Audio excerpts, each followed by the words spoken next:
In this video, we are going to learn about processors and memory.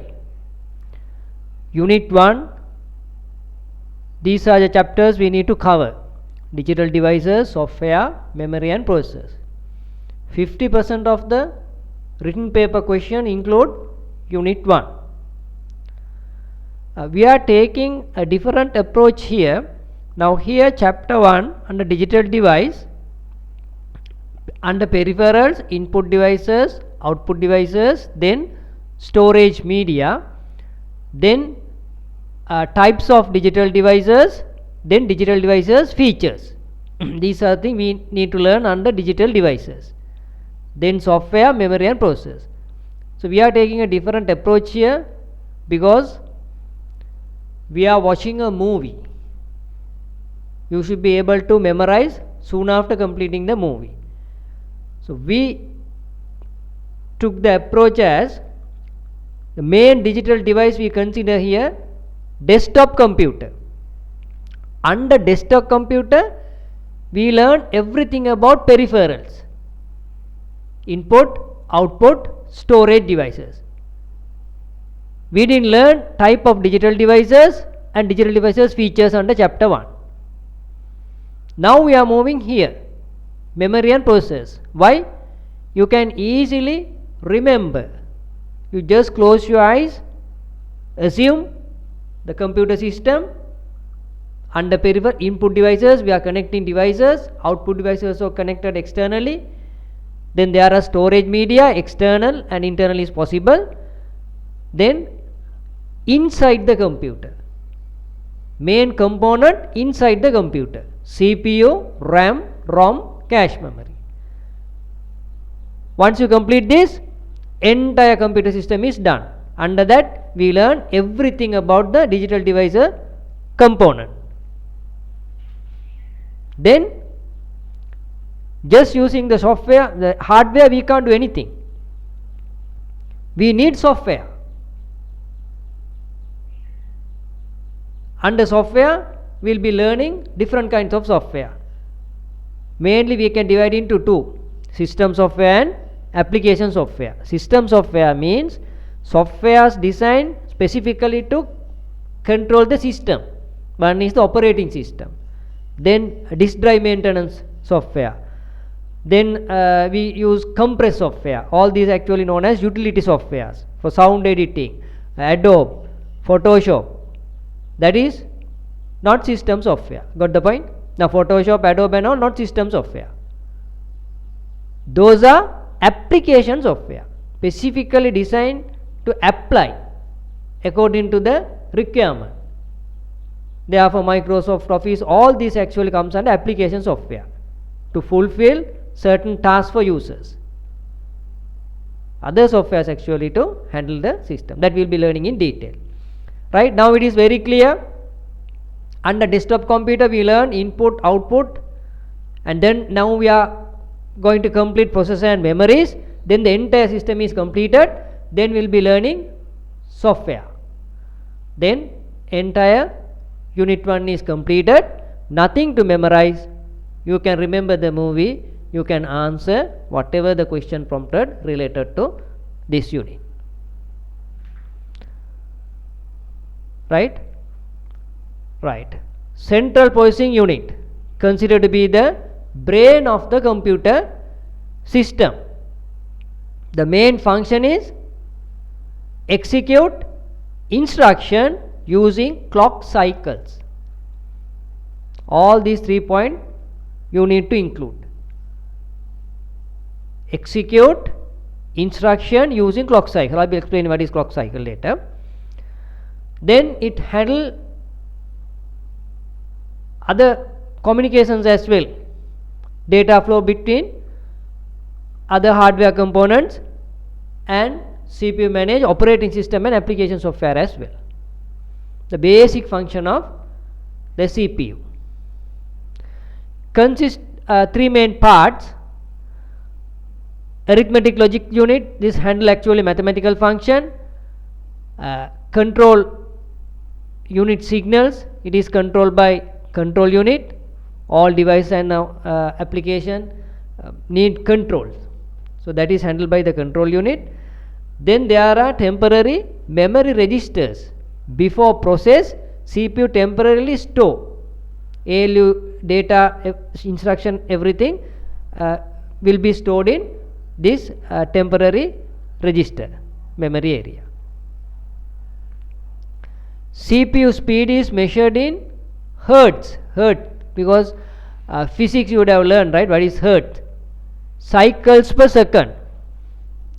Now if you hit 1 times per second, then the frequency will be hertz. If you knock 2 times, then the frequency will be 2 hertz, always measured per second. CPU generate millions and billions of clock cycles. Therefore it is measured in mega or giga.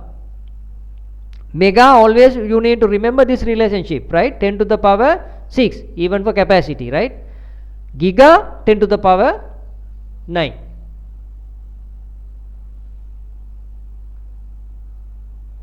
Now these are the clock cycle, tick tick tick tick tick. Likewise CPU generate clock signals. Using these clock signals only instruction will be executed. So therefore nothing to memorize, you just close your eyes, CPU generate clock tick, then you should be able to draw arrow like this here, process instruction. Using clock cycle, CPU process instruction, that's all. 6 hertz means, let's say this is per second, 6 clock cycles. 12 hertz means 12 clock cycles. 25 mean 25 clock cycles. So higher the clock cycles mean more processing power.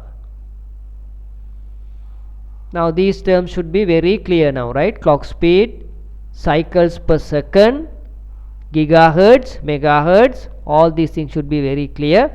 Then instruction execution, what is mean by performance, all these should be very clear, right? Faster clock speed mean translate to better overall computer performance, right? Then we take few examples here. Number of instructions that can be executed every second by 2.5 gigahertz, 3.3 megahertz. Very clear, right? 2.5 into 10 to the power 9. You no need to write this entire value. This is more than enough. Then mega mean 10 to the power 6. 3.3 into 10 to the power 6.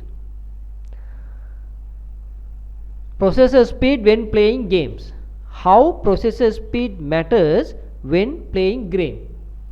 So game means it's a multimedia program, sound, video quality, everything we need to consider, mainly the graphics. If graphics render more quickly at higher resolution, then actually you will get higher picture quality without any blur. Therefore clock cycles matter here. Higher the clock cycles mean more quickly can render at greater resolution. This will increase overall performance, video, audio quality, everything more realistic and exciting.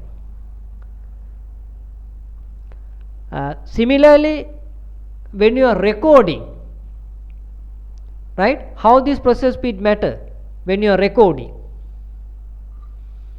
can take more photos, right? More photos per second mean video quality will be clear,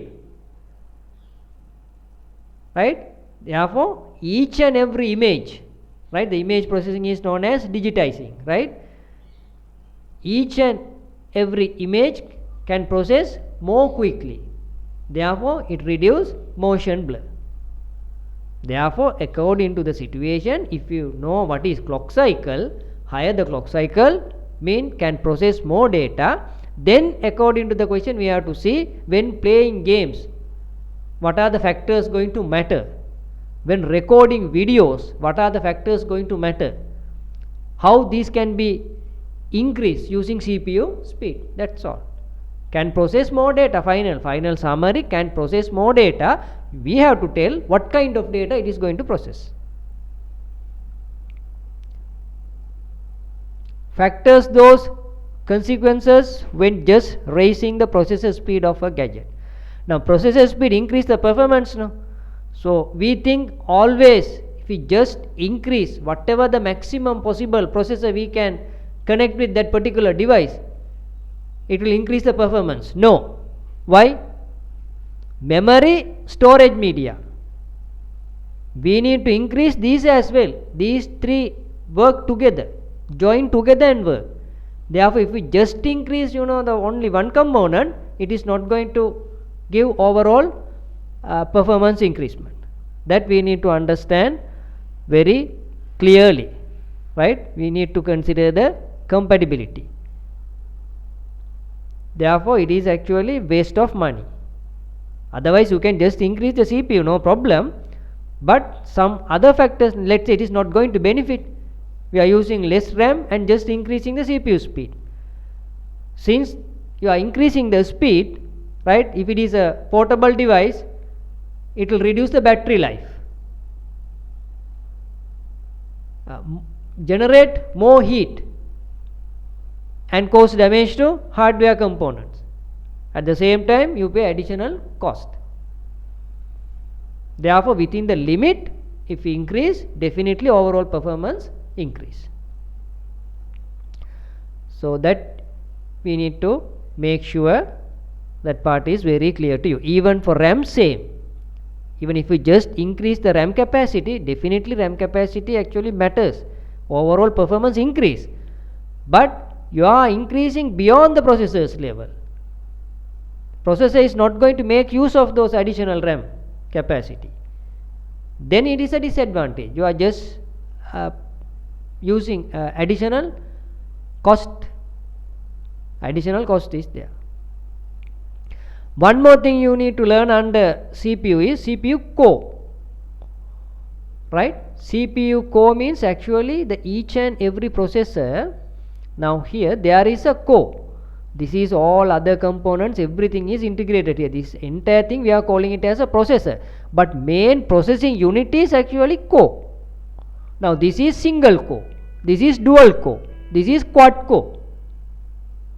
Higher the number of core means performance also high. Now for example, let's say this processor speed is 4 gigahertz and this processor speed is also 4 gigahertz. Speed same. Here in this processor, energy consumption is high, heat generation also will be high. Now see,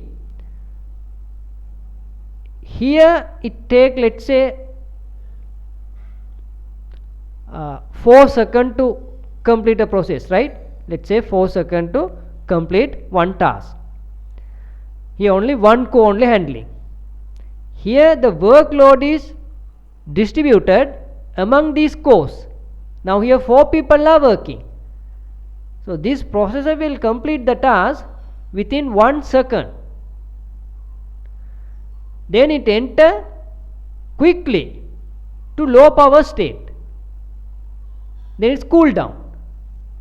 Within 1 second it get cooled down, it goes to low power state after finishing. Now this take 4 seconds to go to low power state, right? So therefore it consume more power also, even though it choose 4 cores and this is going to finish within 1 second, no? Therefore power consumption also will be reduced. Here the higher power consumption, at the same time heat generation also there, it generate more heat. And we can view it in other way as well. Now let's say this core use 1 gigahertz, then 1 1 1, almost it's equivalent to 4 gigahertz, right? But here the top of the processor it will be mentioned as 1 gigahertz quad core processor, 4 gigahertz processor, that means a single core. This also take 4 seconds and this also take now 4 seconds to complete, right? But processor speed is 1 gigahertz, generate less cycle, again the power consumption is reduced, heat generation is reduced, right? Basically we need to understand what is CPU core, advantages of having core.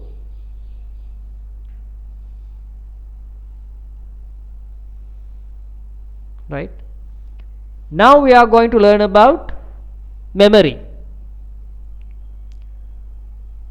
We covered this secondary memory, storage memory. Here we need to cover random access, read only, cache memory.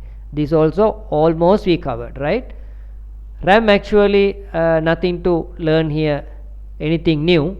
You know it is temporary, volatile, read write memory, processor directly access everything from RAM, all input device instruction, then whatever the information sent to output device, all will be stored in RAM. This is the working area of the computer system, right? That's all.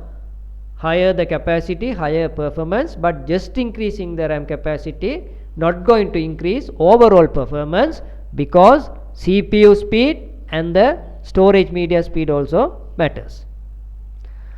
Then we learn another kind of memory, ROM, read only memory, permanently written instruction, need very tiny small capacity just to start up the device. All necessary instruction will be written there. Certain input output also controlled by this at the time of starting up the computer or any digital device. We are calling it as BIOS, basic input output system. There are different kinds of ROM. PROM, that is programmable ROM, once only you can program, right? Then you can't erase it. EPROM, erasable programmable ROM. You can erase using UV light. Special device is needed, you need to remove it and then you need to use that particular special device to erase it. Then later they introduce double EPROM, electrically erasable programmable ROM. Here by applying higher voltage you can erase. You no need to use any special kind of device and you no need to remove the chip as well. Then and there we can erase it. Actually the flash memory also kind of double EPROM. Almost the structure, technology, everything is same. So variation of double EPROM. Therefore in certain motherboard they provide with the ROM, flash memory ROM chip as well, because latest motherboards and all you can do updates mean let's say you have a system, certain devices not compatible, once you fix it giving error message, because at the time of manufacturing it is not written with the ROM chip, therefore it is rejecting now. Now manufacturer will provide you a link and give guidance, download the latest firmware to your ROM. So there will be actually the flashing memory unit. Once you download, those instructions will be permanently written. Then you can connect these new kind of devices. Cache memory, this is similar to RAM, very fast, smaller in capacity. Very fast, smaller in capacity. Reside between CPU and RAM. CPU always asks from cache first. If not available, then it will request from RAM. Then RAM identify the requirement and maximum possible block will be loaded to cache. Then CPU use cache till the entire block is over. Why? CPU RAM communication is much more faster than the CPU RAM communication.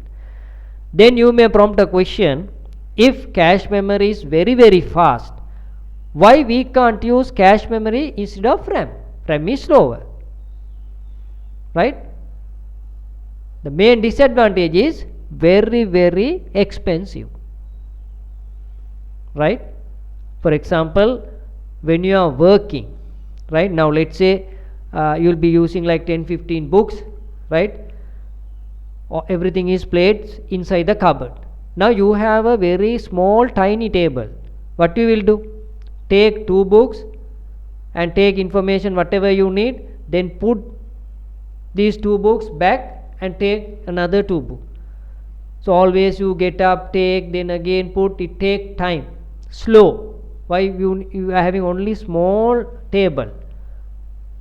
Maybe it is a strong table and it is made of very high quality food, right? High quality wood, but still small area. If you use a bigger table, you can place all your book strong enough to hold book, but we are not using very high quality wood, managing, but still you can put all 10 books and work. Definitely it is going to increase the performance. This is the main reason we can't use cache memory instead of RAM. Only thing is, it is very very expensive. When they are designing a device, manufacturing a device, they need to consider performance and the cost as well.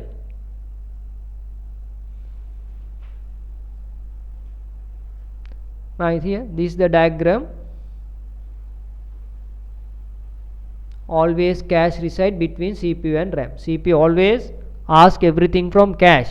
It is not available RAM, then RAM will load necessary block here, then CPU will fetch everything from cache, because this communication is very very fast. Now certain scenarios we need to consider here. Now benefit of the user of increasing amount of RAM. Definitely now you should be able to increase. You know how the RAM is connected with the CPU and how it is going to increase overall system speed, right? Especially when you are doing multitasking and more memory intensive applications, we need higher RAM. We need to keep more blocks, right, in the RAM and use. We need to keep more blocks within the RAM. So higher capacity means you can load more blocks and performance will increase definitely. Improved multitasking mean you are running multiple applications simultaneously, handling multiple tasks. No, so you need actually higher capacity. Enhanced performance. Then this point of view, here CPU RAM communication is very fast. Not enough RAM mean always CPU asks small block by block from permanently storage media. So this will reduce the performance. So if you have enough RAM, it is definitely going to enhance the performance. These things you should be able to explain, right? Better memory intensive tasks, all same, whatever they ask, because you don't need to write all these things. They will ask mainly 2 points maximum, right? But you should understand, sometimes if the question is given related to this, right, by increasing memory intensive task performance increase. Why? Then you have to tell memory intensive task means need more memory, put more thing to work. Definitely it is going to increase the performance, right? Reduce stuttering and lag, because higher mean you can load more pages. No, very less mean there will be a lag. Why? Always taking from the permanent storage and using. Increased stability. Here I wanted to explain what is a virtual memory, that I have taken this. Now let's say we are not using enough RAM capacity, but you are running a program, it needs more memory to work. Then what will happen? It will take a portion from storage media and join with the RAM. This is known as virtual memory. But we all know the storage media access time is very very high compared to RAM. Speed is very very slow, but CPU need that particular area, therefore this portion is joined. Now what happened? The entire RAM is treated like virtual memory, both integrated together. Therefore, if you just a certain amount of increment, okay. If you just increase the virtual memory, your entire system performance goes down, because permanent storage speed is very less compared to RAM. By increasing RAM, increase the stability. So no need to integrate big portion from virtual memory. Future proofing, that is very clear. Day by day software and multimedia programs get complicated, right? Always they design complex softwares and programs. So these are actually memory hunger programs. So we need more memory. So if you have enough memory now, so you can use it for long period. That's what future proofing. Likewise, they are explaining the same thing, might prompt in different format. So according to that format is given, we should be able to answer. Same thing in different way you are answering, that's all. RAM increase the performance. Now these kind of expressions. Now how characteristic of RAM and ROM affect their use? Now they are not directly asking you to compare. They are asking characteristic of RAM and ROM affect their use in other form. So we should be able to explain all characteristics. If they ask two form, you can just give two form. Maximum they ask 2 or 3, that's all. But we should be able to understand all these characteristics, right? Volatile, I no need to explain, right? Related, because why? We are comparing with the ROM and writing, because they have given RAM and ROM effect. So this is volatile, temporary. No power mean everything get erased. Compared to ROM, high speed. ROM is slow. ROM use very tiny capacity just to store instructions. But here the large capacity, working area. Read and write possible, but ROM read only. Use case where? Multitasking and high memory intensive program need RAM, because primarily whatever the program we are using, CPU directly access from RAM. Currently being used is always stored in the RAM. Similarly, once it comes to ROM, non-volatile, it is not going to erase. Read only, no reading and writing. Compared to RAM, slow, lower speed. Compared to RAM, small capacity enough. Use case, mainly permanent storage instruction will be written. Startup programs, BIOS, basic input output system.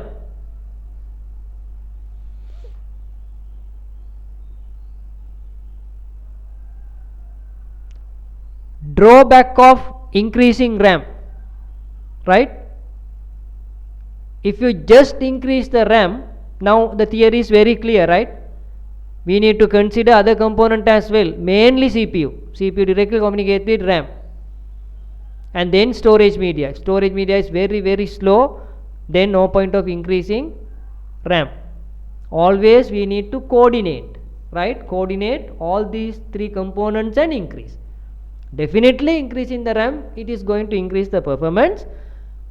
If you exceed the bottleneck, it's useless. Bottlenecks mean CPU can handle certain capacity, but you are going beyond that, spending just additional money but no return, right? Therefore you can't just increase memory capacity.